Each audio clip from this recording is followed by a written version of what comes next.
Hello everyone, this is your device sir. Welcome to our new video. मित्रांनो, आज आपण maths 2 चा असा एक चॅप्टर सुरू करणार आहोत ज्याचं नाव आहे पायथागोरस थेरम. याच्या आधीचा जो चॅप्टर होता सिमिलरिटी, त्याचे सगळेच्या सगळे बेसिक्स आणि प्रॅक्टिस सेट ऑलरेडी आपण अपलोड केलेले आहे. आता आपण बघूया एकदम जबरदस्त आणि एकदम इझी असा चॅप्टर ज्याचं नाव आहे आपला पायथागोरस थेरम. आता पायथागोरस थेरम हा तुम्ही लहानपणापासून शिकत असाय चॅप्टर किंवा थेरम. पायथागोरस थेरम म्हणजे काय? In a right angle triangle, square of hypotenuse is equal to sum of square of remaining sides. आता याच्यामध्ये सगळ्यात पहिला जो कॉन्सेप्ट आहे, आज आपण संपूर्ण याचे बेसिक कॉन्सेप्ट शिकून घेऊ. आता याच्यामध्ये सगळ्यात पहिला छोटासा कॉन्सेप्ट दिलाय तो म्हणजे आपला पायथागोरियन ट्रिपलेट. काय आपला पायथागोरियन ट्रिपलेट. आता पायथागोरियन ट्रिपलेट म्हणजे काय होते तर बघा, आता पायथागोरियन ट्रिपलेट म्हणजे in a triplet of natural number. हा एक नॅचरल नंबरचा ट्रिपलेट राहणार आहे. ट्रिपलेट म्हणजे काय होणार आहे तर 3 नंबरचा group. In a triplet of natural number, square करायचा आहे, स्क्वेअर ऑफ लार्जेस्ट नंबर. जो लार्जेस्ट नंबर आहे, सगळ्यात मोठा नंबर. लार्जेस्ट म्हणजे काय होते मोठा नंबर. लार्जेस्ट नंबरचा काय करायचा आपल्याला square is equal to sum of square of remaining 2 number. उरलेले, रिमेनिंग म्हणजे काय होते उरलेले 2 नंबर. उरलेले जे 2 नंबर आहेत त्यांचा स्क्वेअरचा सम एवढा जर आला तर त्याला म्हणतो आपण पायथागोरियन ट्रिपलेट. का म्हणणार आहोत त्याला आपण पायथागोरियन ट्रिपलेट. एकदम इझी आहे. 3 नंबर देऊन राहील. जसा फॉर एक्झाम्पल आपल्याकडे 3 नंबर आहे 3, 4, 5. आता या नंबर मध्ये सगळ्यात मोठा नंबर आपल्याला ओळखायचा आहे तर 3, 4, 5 मध्ये 5 हा सगळ्यात मोठा नंबर आहे. मग मी काय करणार 5 चा स्क्वेअर. 5 चा स्क्वेअर किती येते 25. याला देऊन देईन मी इक्वेशन नंबर 1. त्याच्यानंतर म्हटल्यानुसार उरलेले जे 2 नंबर आहे त्यांचा का करीन मी स्क्वेअर आणि त्यांचा का करीन sum. Sum of square of remaining 2 number. 3 चा स्क्वेअर 9, 4 चा स्क्वेअर 16. 9 प्लस 16 म्हणजे किती तर 25. हा आला आपला इक्वेशन नंबर 2. म्हणजे 3 square plus 4 square is equal to पण 25 आला. आता फलाम 1 अँड 2, फलाम 1 अँड 2 नुसार आपला काय येणार आहे तर हा बघा 25 न 25 इक्वल आला तर हा 5 square is equal to 3 plus 4, 3 square plus 4 square. तर मग 5 चा square is equal to 3 square plus square है रे बाबा तू, स्क्वेअर प्लस 4 चा स्क्वेअर. देअरफॉर 3, 4, 5 आर हे कोणते आहेत आपले Pythagorean triplet. Pythagorean Pythagorean triplet है तू पायथागोरियन. ओके, ये है हमारे पायथागोरियन ट्रिपलेट. अशा प्रकारचा छोटासा कॉन्सेप्ट आहे आपला पायथागोरियन ट्रिपलेटचा. पहा मग आता इथं भरपूर सारा तुम्हाला नंबर देऊन राहील 3 चे. 2 मार्क्ससाठी व्हेरी इम्पॉर्टंट क्वेश्चन आहे हा. पायथागोरियन ट्रिपलेट क्वेश्चन येण्याचे भरपूर जास्त चान्सेस आहेत. त्याच्यामुळे चांगल्या प्रकारे तुम्हाला हा करायचा आहे क्वेश्चन. त्याच्यानंतर एक महत्वाचा आपला थेरम आहे, प्रॉपर्टी आहे, ती म्हणजे आपली 30, 60, 90 डिग्री ट्रायंगल थेरम. आता ही प्रॉपर्टी काय, आपल्याकडे समजा का एक ट्रायंगल असेल, त्याचा एक अँगल समजा का 90 डिग्री आहे. ए बी सी या ट्रायंगलचं मी नाव घेतो आणि हा समजा का दुसरा अँगल आहे 60 डिग्रीचा, तर तिसरा कितीचा राहील ऑटोमॅटिकली तो 30 डिग्रीचाच राहील. आता in a 30, 60, 90 degree triangle side opposite to 30 degree. आता ही काय याची हायपोटेनस आहे. 30 डिग्रीच्या अपोजिट वाली साइड म्हणजे काय BC. Side opposite to 30 degree is half of hypotenuse. Hypotenuse कोणती आहे आपली एसी. म्हणजे एसीच्या काय राहील ते हाफ राहील. हा राहील आपली पहिली property. And side opposite to 60 degree, 60च्या अपोजिट वाली कोणती आहे ही आहे आपली A B. Side opposite to 60 degree is √3/2 times hypotenuse. Hypotenuse कोणती आहे आपली एसी. हा आहे आपला सेकंड वाला. मग फर्स्ट वाला काय side opposite to 30 degree half of hypotenuse, side opposite to 60 degree √3/2 times hypotenuse.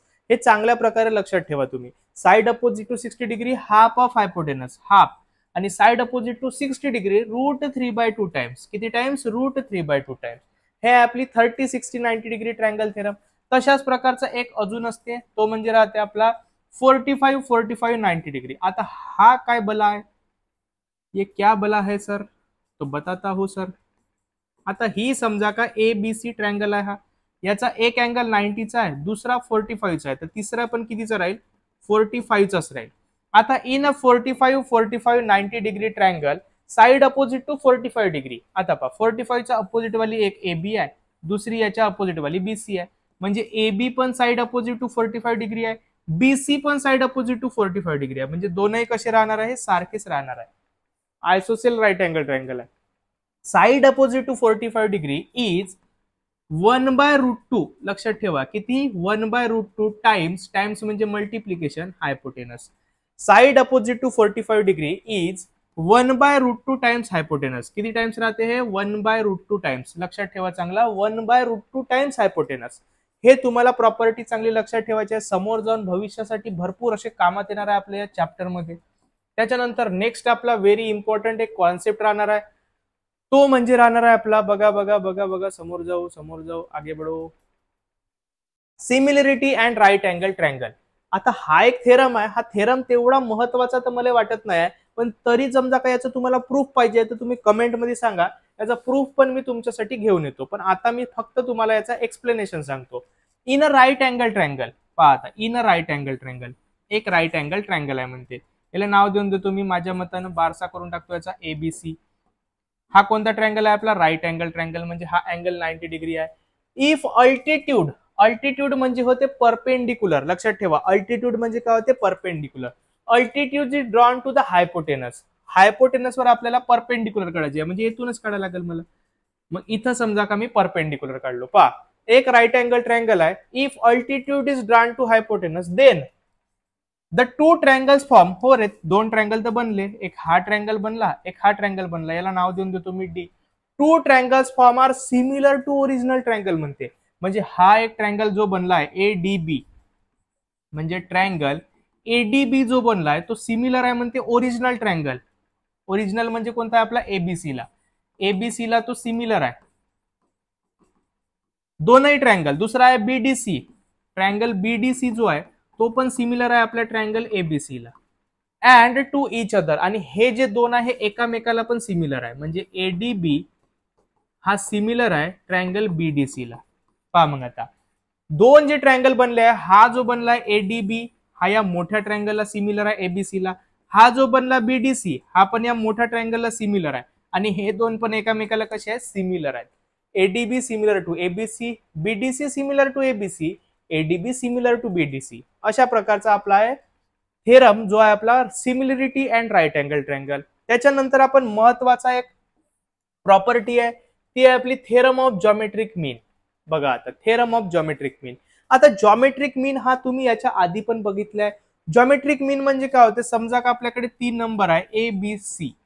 आता या 3 नंबर मध्ये मधातला जो नंबर आहे त्याचा करायचा आहे मला स्क्वेअर. मधातल्याचा स्क्वेअर इज इक्वल टू हे जे उरलेले 2 आहे यांचा करायचा आहे मला मल्टिप्लिकेशन म्हणजे ए इंटू सी. याला म्हणतो आपण जॉमेट्रिक मीन. याला का म्हणतो आपण geometric mean. Square of the middle term is equal to product of other two terms. Product of other two terms तेव्हा ते काय राहतो त्याचा जॉमेट्रिक मीन. आता हाच आपल्याला एका ट्रँगल मध्ये वापरायचा आहे. बघा मग आता काय म्हणते इथं पण म्हणता in a right angle triangle म्हणजे भावांनो बहिणींनो एक राईट अँगल ट्रँगल काढा म्हणताय. काढून टाकतो मी. याला नाव देऊन देतो बढियावाला ए बी सी. हा राईट अँगल आहे म्हणजे हा अँगल जो आहे 90 डिग्रीचा राहील. The perpendicular segment to hypotenuse. इथं पण हायपोटेनस वर एक परपेंडिक्युलर आहे. काढून घेतो मी. याला नाव देऊन देतो D. From the opposite vertex काढलो मी. ठीक आहे. इज जॉमेट्रिक मीन. हा जो परपेंडिक्युलर काढलो हा जॉमेट्रिक मीन आहे म्हणते.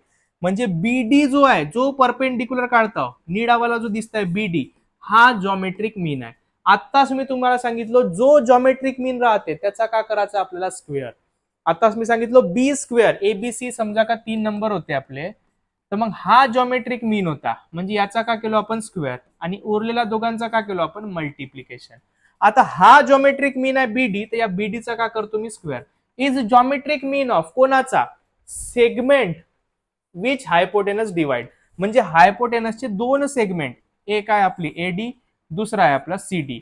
म्हणजे इथं लिहितो मी एडी इंटू डीसी किंवा सीडी. डीसी किंवा सीडी मी लिहू शकतो. पहा मग आता in a right angle triangle perpendicular segment to the hypotenuse from the opposite म्हणजे हे आपली बीडी इज जॉमेट्रिक मीन. याचा आपण स्क्वेअर केलो.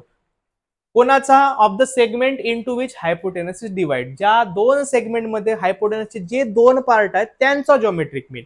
जो परपेंडिक्युलर आहे तो जॉमेट्रिक मीन. कोणाचा जॉमेट्रिक मीन ज्या हायपोटेनसचे जे 2 भाग आहेत त्यांचा हा हायपोटेनसच्या दोघांचा 2 पार्टचा जॉमेट्रिक मीन कोण आहे तो आपला परपेंडिक्युलर वाला. जो आपला परपेंडिक्युलर वाला आहे तो कोणाचा जॉमेट्रिक मीन आहे. जो आपला परपेंडिक्युलर वाला आहे तो कोणाचा जॉमेट्रिक मीन आहे.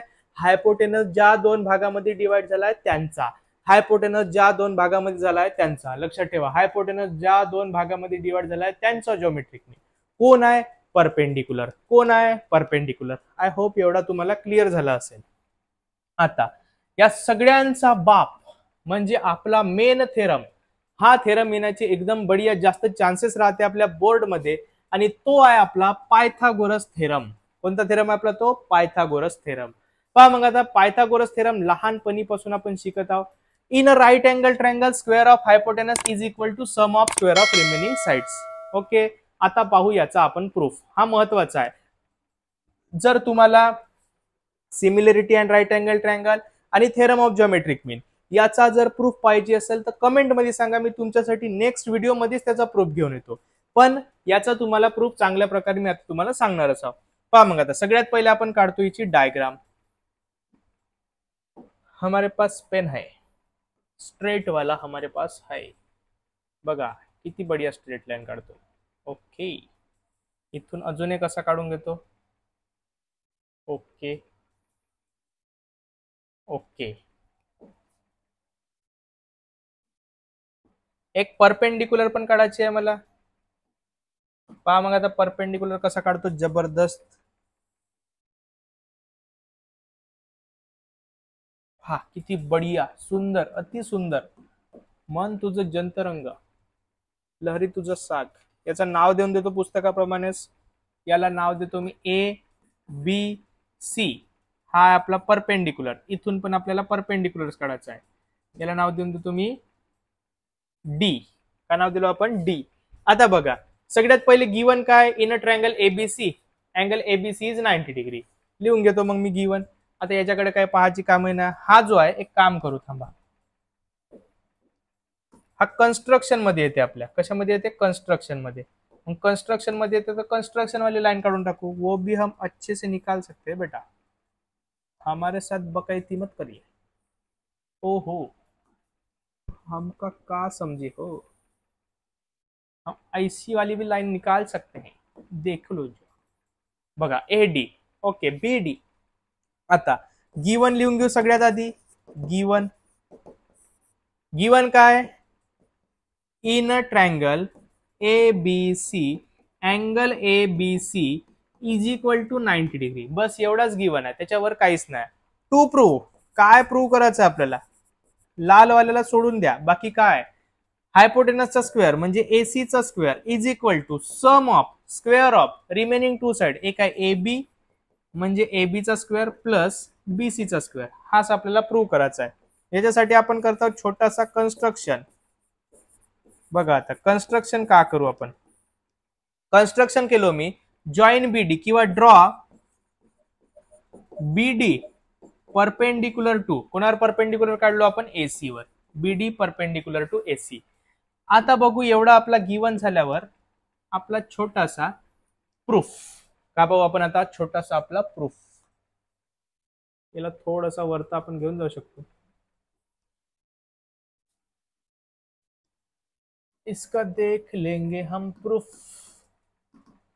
आता बघा similarity and right angle triangle आपण आत्ताच बघितलो होतो. जर आपण अशा प्रकारचा परपेंडिक्युलर जर काढलो तर हे जे दोन ट्रायंगल आहे हे मेन वाल्या ट्रायंगलला सिमिलर आहे आणि एकामेकाला पण कसे आहे, सिमिलर आहे.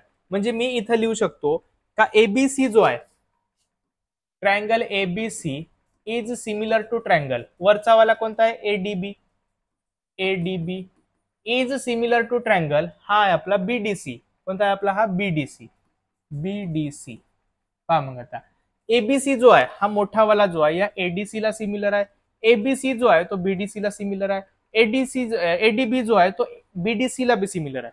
का म्हटलो मी, एबीसी एडीबी ला सिमिलर आहे, एबीसी बीडीसी ला सिमिलर आहे आणि हे एका दोघांना पण सिमिलर आहे एकामेकाला. म्हणजे डायरेक्ट आपण तिघांना एकत्र असा लिहू शकतो. आता पहा एक एक घ्यायचा. याचा का करतो मी, इथं दोन पार्ट पाडतो. पहिला आहे माझा triangle ABC is similar to triangle ADB. हा झाला माझा पहिला पार्ट. दुसरा पार्ट का करतो मी, triangle ABC is similar to triangle BDC. आता समजा का दोन ट्रायंगल सिमिलर आहेत तर त्यांची उरलेले साइड पण कसे असतील, सॉरी, दोन ट्रायंगल जर समजा सिमिलर आहे, त्यांची साईड कशी असतील, त्यांची साईड जे आहे ते प्रपोर्शनल असतील. कसे असतील? प्रपोर्शनल. प्रपोर्शनल म्हणजे काय होते, तर A B upon AD, A B upon AD is equal to B C upon D B, B C upon D B is equal to A C upon A B, is equal to A C upon A B. याचा reason काय राहील रे? याचा reason राहील C S S T, corresponding side of similar triangle, corresponding side of similar triangle. आता तशाच प्रमाणे इकडे पण काढून घेऊ, ए बी अपॉन बी डी. इथला जर ए बी घेतलो तर इथला का घेऊ मी? B D is equal to B C upon D C, B C upon D C is equal to A C upon B C, A C upon B C. आता इथं पण रिझन राहील आपला C S S T. I hope तुम्हाला इथपर्यंत तरी clear असेल. एकदम इझी आहे, काहीच केलं ना आपण, फक्त दोन ट्रायंगल सिमिलर होते तर त्यांचे साईड जे आहे ते प्रपोर्शनल घेतलं आम्ही. साईड कशी घेतलं? प्रपोर्शनल. आता बघा, मला सगळ्यांचं कामच नाही आहे, मला काम कोणाकोणाचं आहे, तर मला एबीचा काम आणि बीसीचा काम. आता एबीचा काम आहे तर पहा, आता एबी कुठे दिसतं? इथं पहिल्यामध्ये पहा, हा याला तर जाऊ द्या, पहिले मला एबीचा काम आहे. इथं एबी कुठे कुठे दिसतात? तर याच्यामध्ये दिसतं आणि याच्यामध्ये दिसतं, याच्यात तर काही दिसत नाही. तीन जर इक्वल असतील, तिघ जण, तर दोघं बी इक्वल दाखवू शकतो. याच्याकडे 5 रुपये आहे, याच्या इकडे 5 रुपये आहे, याच्या इकडे 5 रुपये आहे, या दोघांकडे बी किती आहे? 5-5च आहे. या दोघांना मला घ्यायचं आहे, याला आणि याला. इसको मारो गोली. अभी A B upon A D is equal to A C upon A B, अशा प्रकारे मी लिहून घेतलो. आता यांचा समजा मी क्रॉस मल्टिप्लिकेशन केलो, A B into A B म्हणजे आला माझा A B square is equal to हा आला माझा A C into A D. याला देऊन देतो मी इक्वेशन नंबर 1. आता इथला माझा आला ए बी स्क्वेअर, पहा हा आणायचा होता मला, ए बी स्क्वेअर आणलो मी. आता मला आणायचा आहे बी सी स्क्वेअर, याच्यासाठी मला बी सी पाहिजे. बी सी मला इथं दिसत आहे, बी सी मला इथं दिसत आहे. इथं दिसत नाही म्हणजे याला घ्यायची काही गरज नाही. हा बी सी वाला हा घेतो मी आणि या बी सी वाल्याला इकडचा घेतो. म्हणजे B C by D C is equal to A C by B C. यांचा परत एकदा करतो cross multiplication. B C into B C म्हणजे झाला बी सी स्क्वेअर आणि हा झाला आपला A C into D C. याला देतो मी इक्वेशन नंबर 2. हा आला माझा बी सी स्क्वेअर. यांच्या दोघांमध्ये मला प्लस दिसताय, का दिसताय मला? प्लस. मग इथं काय करतो मी? ऍडिंग करतो, प्लस करतो. कोणाकोणाला ऍडिंग? तर adding equation 1 and 2, equation 1 and 2 ला ऍड करतो. आता जेव्हा आपण ऍड करतो आपल्याला एवढा तर माहित पाहिजे का इकडची लेफ्ट हँड साइडची ऍडिशन लेफ्ट हँड साइड सोबत होते, राईट हँड साइडची ऍडिशन राईट हँड साइड सोबत होते. म्हणजे इथं आहे माझा ए बी स्क्वेअर प्लस कोणासोबत होईल याचा B C square is equal to हा काय इथं A C into A D plus इथं काय आपला A C into D C. आता इथं पण एसी दिसताय, इथं पण एसी दिसताय, तर मग या एसी ला मी कॉमन काढतो फॅक्टरायझेशन मध्ये केल्यासारखं. एसी जर गेला तर इथं काय दिसतंय मला? एडी. इथं जर एसी गेला तर इथं काय दिसतंय मला? डीसी. आता एडी प्लस डीसी पहा, आता AD plus DC, AD plus DC हा एवढा एडी प्लस एवढा डीसी, एडी प्लस डीसी म्हणजे पूर्ण एसी होत आहे.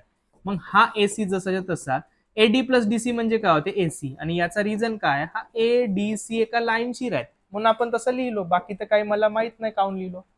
लाईनशीर दिसत होते म्हणून बाबा लिहून टाकलो मी, माझा का गलती आता. एसी इंटू एसी म्हणजे काय होते? एसीचा स्क्वेअर. मग इथं लिहितो मी A B square plus B C square is equal to AC into AC म्हणजे एसीचा स्क्वेअर. आणि हाच आहे आपला आन्सर. इथं लिहून घेऊ आपण हेन्स प्रूव्ड. का लिहिलो आपण? Hence proved. एवढा इझी जो होता आपला होता पायथागोरस थेरम. हा जो आहे 3 मार्क्स साठी व्हेरी व्हेरी इम्पॉर्टंट थेरम आहे. चांगल्या प्रकारे याला करणं तुमचा काम आहे. मी सांगलो तुम्हाला आणि तुम्हाला चांगल्या प्रकारे करायचं आहे. ओके, इथपर्यंत होता आपल्या पहिल्या प्रॅक्टिस सेटचा जो पण बेसिक लागते तो. याच्यानंतर आपण नेक्स्ट व्हिडिओ मध्ये बघू प्रॅक्टिस सेट 2.1. व्हेरी इम्पॉर्टंट आणि व्हेरी इझी प्रॅक्टिस सेट राहणार आहे. पूर्णच्या पूर्ण आपण जमेल तर त्या व्हिडिओमध्ये संपवून टाकू. तोपर्यंत व्हिडिओला लाईक करा, कमेंट नक्की करा कसा वाटला व्हिडिओ, त्यानंतर चॅनलला सबस्क्राईब करा. Thank you so much.